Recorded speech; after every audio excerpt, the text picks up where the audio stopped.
Guys, welcome back. तो आज हम आ गए हैं एक नया टॉपिक लेके और साथ में अपन ने बनाएंगे नोट्स लिखने जिससे हम रोज़ डेली पढ़ सकें। तो आज का चैप्टर होगा प्रधानमंत्री का कार्यालय। तो कोई कह देगा तो कोई ना सिलेबस में ये नहीं है, तो प्लीज़ सिलेबस भी चेक करके बताती हूँ आपको कि ये प्रधानमंत्री का टॉपिक इसके अंदर है और उसमें कार्यालय भी है। ठीक है, राष्ट्रपति, प्रधानमंत्री और उनके कार्यालय। ठीक है, तो आज मैंने प्रधानमंत्री का पूरा टॉपिक है, तो इसके कार्यालय भी नहीं है। स्टार्टिंग से जितने प्रधानमंत्री बने वो अनुच्छेद, प्रस्ताव, शर्तें जो भी है मैंने सब लिख रखा है। ठीक है, तो स्टार्ट करें। तो भारतीय राष्ट्रपति और प्रधानमंत्री, ठीक है, तो राष्ट्रपति पहले कर चुके हैं अपन, प्रधानमंत्री करते हैं। प्रधानमंत्री टॉपिक के अंदर आर्टिकल 74 के अंदर राष्ट्रपति और सलाह देने हेतु एक मंत्री परिषद होगी, इस जिनका मुख्य होगा प्रधानमंत्री। राष्ट्रपति अपने कार्य इस सलाह के अनुसार ही करेंगे, मतलब इनकी सलाह के अनुसार ही कार्य करेंगे।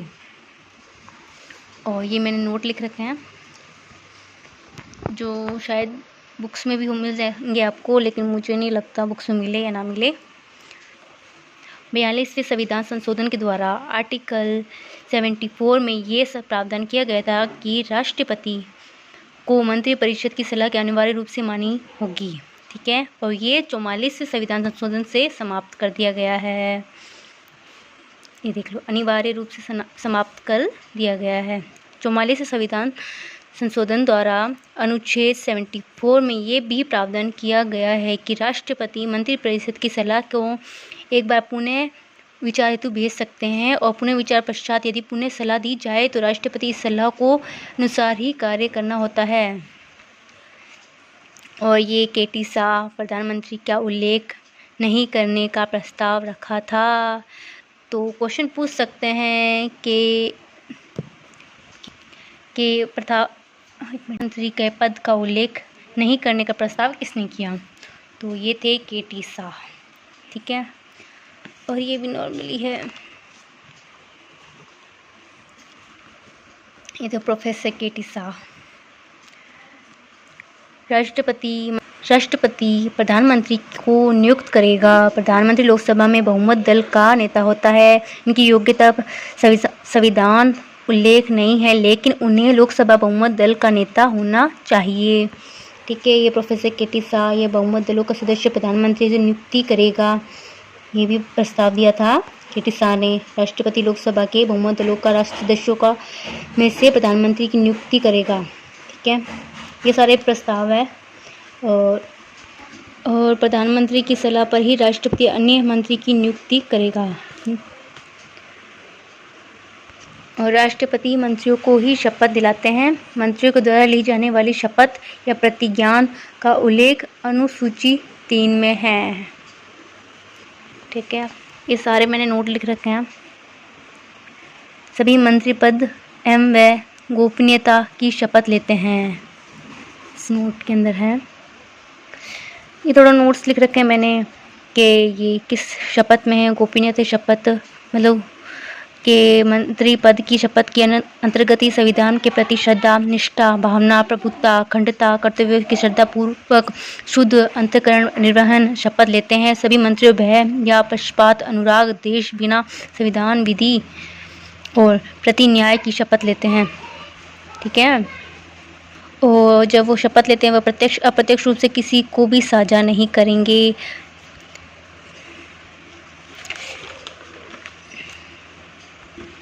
मंत्री बनने हेतु संसद के सदस्य होना आवश्यक है। यदि वे सदस्य नहीं है तो उन्हें पद को ग्रहण के पहले मतलब 6 माह के भीतर सदस्य बनना होगा, अन्यथा उसका स्थान रिक्त हो जाएगा।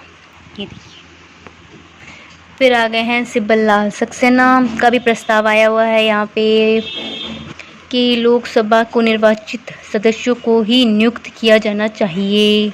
ये किसने कहा था? प्रोफेसर सिब्बल लाल सक्सेना ने कहा था। और फिर केटी शाह का आया था प्रस्ताव। ये अंग्रेजी भाषा पढ़ने लिखने का होना चाहिए, राष्ट्रीय भाषा की जानकारी होनी चाहिए, सामाजिक सेवा की भी होनी चाहिए उनकी। मतलब अंग्रेजी भाषा में उनको पढ़ना लिखना सब कुछ आना चाहिए, राष्ट्रभाषा की जानकारी होनी चाहिए, जैसे हमारी खुद की राष्ट्रभाषा उनकी जानकारी होनी चाहिए। और ये प्रोफेसर के टी सा एच.वी. कामत का भी ये प्रस्ताव रखा गया था कि व्यक्ति मंत्री बनाने हेतु अपनी समर्थी की घोषणा करनी चाहिए।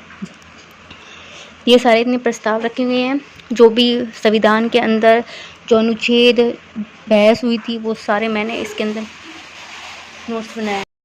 सो महबूब अली बेग का साहिब का भी यहाँ प्रस्ताव आया था कि मंत्रिपरिषद के अंदर मंत्रियों में 15 मंत्रियों का प्रावधान किए जाना हेतु संशोधन भी रखा था। और ये आर्टिकल 88 के ये उल्लेख किया गया, मंत्री चाहे किसी भी संसद सदस्य का हो, वह दोनों सदनों संसद व संयुक्त बैठक व संसद के सीमित बैठक में भाग ले सकता है अथवा अपने विचारों को व्यक्त कर सकता है। मत एवं संसद के किसी संसद का वो सदस्य है, मतलब वो जिसी का भी सदस्य है, लेकिन वह संयुक्त बैठक के अंदर भाग ले सकता है।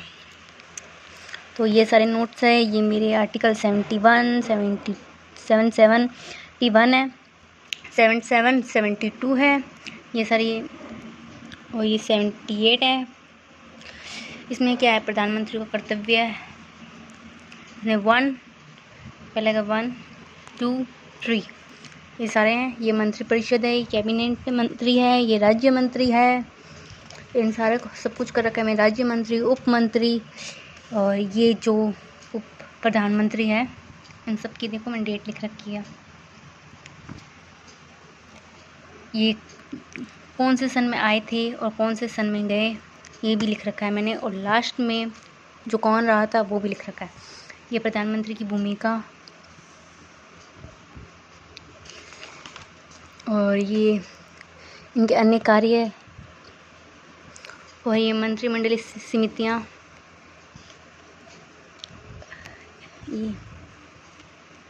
ये कार्यवाहक, और यहाँ तक था। और फिर आए थे पंडित नाथ नेहरू, जिन्होंने जितना उनका कार्यालय था तो उन्होंने क्या किया क्या नहीं किया ये सब मैंने इसके अंदर नोट कर रखा है। और कौन से आर्टिकल उन्होंने हाँ किए थे, मतलब कौन सा संशोधन था, संविधान संशोधन बनाए, अनुच्छेद बनाए, वो सब मैंने इसमें लिख रखा है। ये देखो, मतलब बहुत ज़्यादा ये है। फिर आए थे लाल बहादुर शास्त्री, जो कच्छ का रण क्षेत्र को लेकर 1965 में भारत और पाकिस्तान के बीच दूसरा युद्ध हुआ था, जब अयूब खान उस समय पाकिस्तान का राष्ट्रपति थे। ये कम में रहे थे। फिर आए थे इंदिरा गांधी। इंदिरा गांधी ने भी देश के लिए बहुत कुछ किया है, तो इनके बारे में मैंने बहुत लिखा है।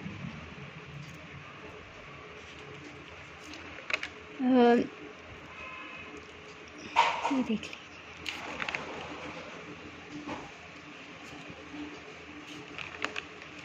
फिर ये यहाँ पे इंदिरा गांधी ख़त्म हो जाते हैं। फिर आते हैं मुरारजी देसाई, इनका कार्यकाल भी लिख रखा है मैंने। और उस वी.पी.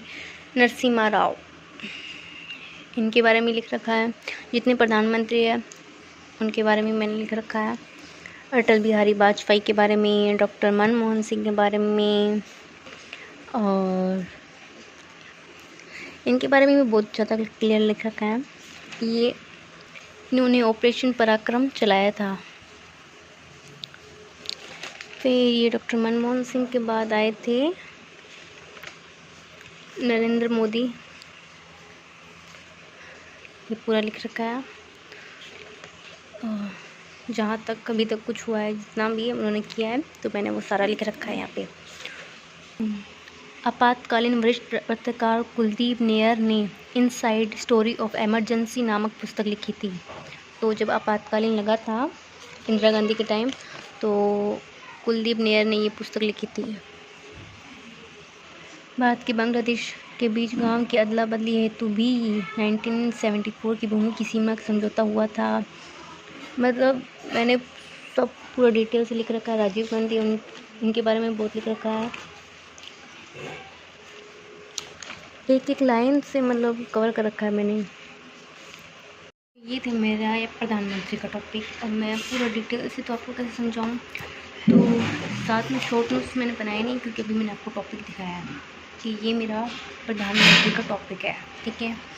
तो अब इसके अंदर हमें क्या लिखना है, आर्टिकल। आर्टिकल की जो मेन हेडिंग होगी ना, वो हम शॉर्ट नोट्स बना के इसके अंदर साइड में चिपका देंगे, जैसे हम रोज़ डेली पढ़ लेंगे। जैसे मैंने पिछले नोट्स में दिखाया था आपको, तो वो वैसे ही मैं करूँगी, ठीक है। और जितने आर्टिकल बने और आपातकालीन के बारे में जो भी होगी वो भी लिख लेंगे अपन, ऐसे करके लिखेंगे। और मंत्रिपरिषद है उनके बारे में भी लिख लेंगे, और जो कितने समय तक रहे, कितने मतलब किनका कार्यकाल कितने तक रहा था, वो भी हम शॉर्ट नोट्स के अंदर लिखेंगे। और अनुच्छेद को देख लेंगे, उनकी थोड़ी समितियाँ देख लेंगे, कार्यवाहक देख लेंगे। पहले आप ये बता देना ये टॉपिक आपको कैसा लगा, फिर मैं इसकी PDF बनाऊँगी, फिर मैं टेलीग्राम में डाल दूँगी, ठीक है। और अब आप मेरे को ना मतलब सिर्फ टॉपिक ही सेंड किया करें, ऐसे नहीं है कि ऐसे बोल देंगे कि मेरे को पूरी ग्रामर चाहिए, मेरे को ये चाहिए, ये मत बोलना, टॉपिक वाइज ही सब कुछ चलेगा, ठीक है। तो आज का था, अब कल से नया टॉपिक यहाँ से स्टार्ट होगा। ये आज ख़त्म हो गया मेरा टॉपिक। तो ये नोट्स मेरे कैसे लगे आपको, मैंने जो बनाए हैं, कल देखते हैं कल कौन सा नोट्स बनाती हूँ। और वर्ण विचार के जो टॉपिक बताया था आपने, तो वो भी मैं सेंड कर दूँगी। और अगर इसमें आपको कोई गलती लगे तो आप मुझे ज़रूर बता दीजिए कि इसमें कोई गलती है, वो चीज़ लिखनी है, तो मैं वो भी लिख लूँगी इसके अंदर, ठीक है। तो आज के लिए इतना ही। Thank you, bye bye.